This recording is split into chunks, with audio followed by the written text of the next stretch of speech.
செய்தி. வணக்கம். விவி செய்திகளுக்காக செய்திகள் வாசிப்பது திருதி. அரக்கோணம் வட்டாட்சியர் அலுவலக நுழைவு வாயிலில் குளம் போல் தேங்கி கிடக்கும் மழைநீர் கண்டு கொள்ளாத அதிகாரிகள், மக்கள் கடும் அவதி. ராணிப்பேட்டை மாவட்டம் அரக்கோணம் வட்டாட்சியர் அலுவலகத்திற்கு பொதுமக்கள் பல்வேறு கோரிக்கை மற்றும் பிரச்சினைகள் மீது தீர்வு காணும் வகையில் 100க்கும் மேற்பட்டோர் வந்து செல்கின்றனர்.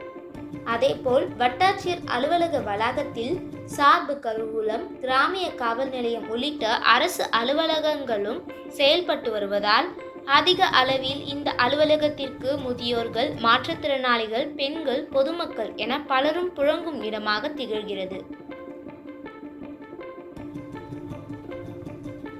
இந்நிலையில் கடந்த சில நாட்களாக மாலை மற்றும் இரவு நேரங்களில் பெய்து வரும் மழையால் வட்டாட்சியர் அலுவலக வளாக நுழைவாயில் பகுதியில் உள்ள பள்ளத்தில் மழைநீர் தேங்கி சிறு குளம் போல் காட்சியளிக்கிறது. இதனால் பொதுமக்கள் தேங்கிய நீரில் இறங்கி செல்ல வேண்டிய அவல நிலையில் உள்ளனர். மேலும் வட்டாட்சியர் அலுவலக வளாகத்திலும் ஆங்காங்கே மழைநீர் தேங்கியுள்ளதால் தொற்று பரவும் அபாயம் ஏற்பட்டுள்ளதாக பொதுமக்கள் அச்சம் தெரிவிக்கின்றனர்.